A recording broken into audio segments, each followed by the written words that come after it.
Hello, and welcome to the English Hustle, your go-to podcast for learning English and improving your communication skills. I'm your host, Alex. Today, we're diving into a crucial topic: effective communication skills. Joining me today is my co-host, Maria. Maria, can you tell us a bit about yourself and your role here? Thanks, Alex. Hi, everyone. I'm Maria, and I love helping people improve their English and communication skills. I'm excited to discuss today's topic with you all. Segment 1. Understanding communication skills. So, Maria, what do we mean by effective communication skills? Effective communication is all about conveying your message clearly and efficiently. It includes verbal, nonverbal, written, and visual communication. It's essential in both personal and professional settings. Absolutely. It's the foundation of building relationships and achieving success in various aspects of life. Why do you think effective communication is so important, Maria? Well, effective communication helps in avoiding misunderstandings, building trust, and creating a positive environment. In professional settings, it's crucial for teamwork, leadership, and conflict resolution. In personal life, it enhances relationships and helps us express our feelings and needs better. That's a great point. Communication is the bridge that connects us with others.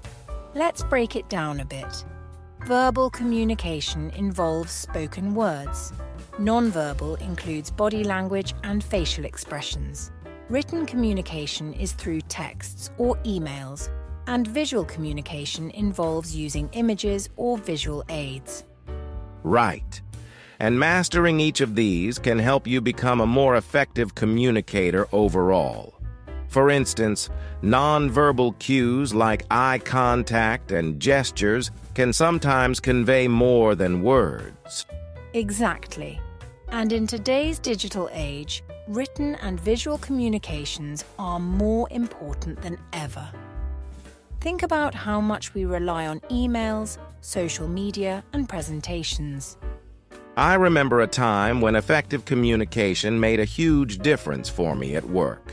I was able to resolve a conflict just by actively listening and clarifying misunderstandings.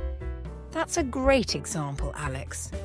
For me, learning to read nonverbal cues has been a game changer in understanding others better. There was a situation where a colleague seemed upset, and by noticing their body language, I was able to offer support before it turned into a bigger issue. Those are powerful stories. It shows how communication skills can impact both our professional and personal lives in significant ways. Segment 2. Key components of effective communication. Let's start with active listening. Maria, what does it mean to be an active listener? Active listening means fully concentrating on what the speaker is saying, understanding their message, and responding thoughtfully. It involves not just hearing the words, but also understanding the emotions and intentions behind them. Why is active listening crucial in communication? It builds trust, strengthens relationships, and prevents misunderstandings. By practicing active listening, we can show respect and empathy towards others. Absolutely. What techniques can our listeners use to improve their active listening skills? They can practice techniques like maintaining eye contact, nodding to show understanding, and paraphrasing to confirm understanding of what's being said. Clarity and conciseness. Next, let's talk about the importance of clarity and conciseness in communication. Being clear and concise ensures that our message is easily understood without room for misinterpretation. It involves organizing thoughts, using simple language, and focusing on the main points. What tips can we share to help our listeners avoid ambiguity and misunderstandings? They can use concrete examples, avoid jargon or technical language unless necessary, and ask for feedback to ensure their message is clear. Body language and nonverbal cues. Moving on to nonverbal communication. How does body language impact our messages? Nonverbal cues like facial expressions, gestures, and posture can enhance or contradict what we say verbally. Positive body language, such as smiling or open gestures, can reinforce trust and understanding. Can you give examples of positive and negative body language? Sure. Positive examples include maintaining eye contact and nodding. Negative examples could be crossing arms or avoiding eye contact, which might suggest disinterest or defensiveness. Number 4. Empathy and emotional intelligence. Lastly, let's discuss empathy and emotional intelligence in communication. Empathy is the ability to understand and share the feelings of others. It helps us connect on a deeper level and respond sensitively to emotions. Emotional intelligence involves recognizing and managing our own emotions as well as those of others. How can our listeners improve their empathy and emotional intelligence? They can practice active listening, put themselves in others' shoes, and validate others' feelings. Developing self-awareness and regulating emotions also play a key role. Segment 3. Practical tips and techniques. Number 1. Effective speaking. Let's dive into effective speaking. Maria, what are some tips for speaking clearly and confidently? Speaking clearly involves articulating words, modulating your voice, and pacing yourself. Confidence comes from practice and knowing your material. How can our listeners organize their thoughts to deliver their message effectively? They can outline key points, use transitions between ideas, and practice speaking in front of a mirror or with a friend to build confidence. Number 2. Writing skills. Now, let's discuss writing skills. What tips do you have for clear and effective written communication, Maria? Clear writing involves using simple language, organizing ideas logically, and proofreading for errors. It's important to be concise, yet thorough. What are common pitfalls our listeners should avoid in written communication? They should watch out for grammar mistakes, unclear phrasing, and inappropriate tone. It's also crucial to consider the audience and purpose of the message. Number 3. Feedback and constructive criticism. Moving on to feedback. How can we give constructive criticism effectively?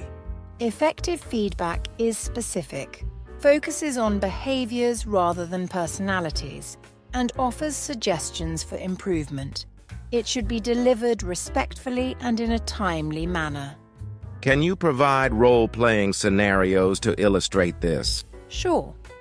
In Scenario 1, you could play a manager giving constructive feedback to a team member on a project.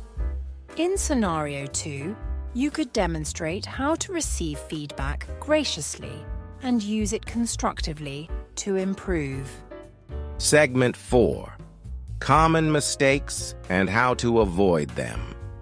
Now, let's discuss common communication mistakes. Maria, what are some of the most common pitfalls people encounter? Some common mistakes include interrupting others while they speak, not actively listening, and being too vague or unclear in our communication. Why do these mistakes hinder effective communication? Interrupting can show disrespect and disrupt the flow of conversation. Not listening prevents us from understanding others' perspectives, while vagueness leads to misunderstandings. What strategies can we share to help our listeners avoid these pitfalls and improve their communication? Firstly, practice active listening by giving full attention and asking clarifying questions.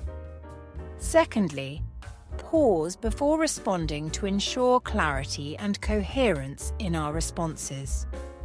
Lastly, be mindful of non-verbal cues such as facial expressions and body language to convey attentiveness and openness.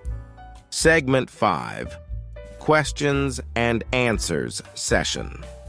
Welcome to our Q&A session, where we answer your questions about effective communication skills.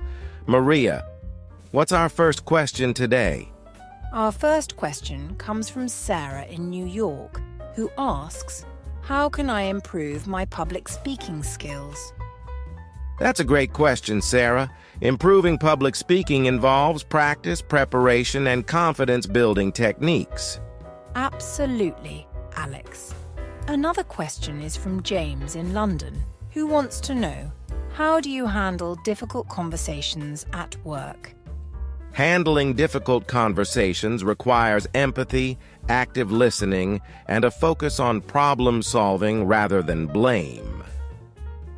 We also have a question from Emily in Sydney, who asks, what's the best way to give feedback without sounding critical? Giving constructive feedback involves being specific, offering solutions, and ensuring it's delivered respectfully. Thank you all for sending in your questions. We love hearing from you.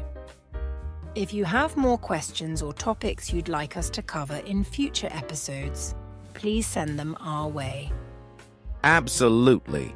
Your questions drive our discussions. You can reach out to us through our website, social media, or email. We look forward to hearing from you. Segment 6. Fun Activity. Welcome to our Fun Communication Challenge segment. Today, Maria and I will engage in a quick debate on a lighthearted topic. That's right, Alex. Let's discuss the best vacation spot, beach or mountains. I'll take the beach. The sound of waves, warm sun, and sandy shores, what's not to love? I prefer the mountains for their tranquility, fresh air, and scenic hikes. Listeners, we encourage you to participate too. Choose a side and share your reasons on our social media or in the comments. After you've tried the challenge, let us know how it went. Did you find it easy to express your thoughts? Did you discover any new communication techniques? Join the conversation and share your experiences. We love hearing from you and learning together. Conclusion. Today, we delved into the essentials of effective communication skills. We explored the importance of active listening, clarity in speech, understanding nonverbal cues, and the role of empathy and emotional intelligence in fostering meaningful connections. A big thank you to Alex for his insights and to all our listeners for joining us today. Your engagement makes this podcast meaningful. Indeed. We appreciate your support and enthusiasm. If you enjoyed today's episode, please consider subscribing to the English Hustle podcast on your favorite platform.